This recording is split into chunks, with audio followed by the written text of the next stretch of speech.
When people around me are angry, I can find it really difficult to identify the anger, which makes it quite tricky, because when I do identify it, I just want to stay out of the line of fire. I don't want to be sort of where they're going to project their anger. And then I find it really tricky because it's like I'm walking on eggshells around them. I don't want to say the wrong thing to sort of set them off. I sort of try to just keep away, let them cool down and not get myself involved as much as possible.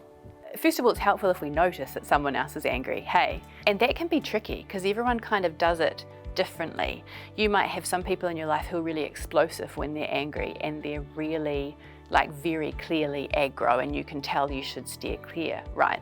Or you might have other people in your life who are a little bit more like me, who when they're angry are more likely to get quite quiet, almost more of a shutdown response than a fight response. And then you might have other people who just need to get out of the situation when you're feeling really angry. So I think noticing in the first place and sort of trying to be in tune is really useful. Keep in mind also that sometimes when people are angry, it might present like a different kind of emotion. So really important people in my life, when they are angry, they will get quiet and they will weep. And they look, any day of the week, they look like they're sad. And they're not sad, they're furious, And so being able to just check in and go, look, I'm noticing that it seems like you're not okay, what's going on for you, might let people go, well, I'm feeling just completely furious because X, Y, Z. You've opened that door and you've let that person talk. The other key thing you can do when someone around you is having a big feeling, whatever that feeling is to just try and be as calm as you possibly can. Because when we think about things, it's called escalation traps, when sort of we get angry about something and so someone else talks to us and then we get a bit louder and they get a bit louder and all of a sudden, you're both feeling the same thing all of a sudden.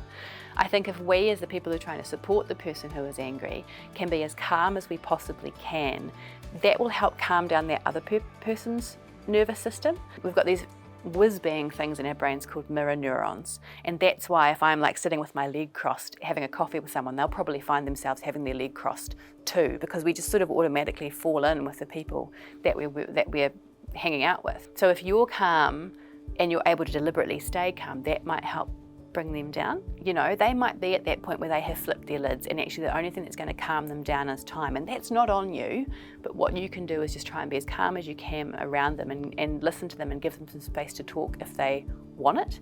I think also it's really useful to know that, to know in your mind, though you probably don't say this to them, you kind of know in your mind that they've kind of flipped their lids and that actually trying to talk to them and trying to help them problem solve or whatever might not be the best time for that. And also they might do or say some dumb stuff, and you can know for yourself that that's probably around this rather than them deliberately sort of taking some of those actions. I think the other thing though to be really mindful of, if someone around you is really angry and you don't feel safe, you are not in charge of calming them down, right? You are in charge of keeping yourself safe.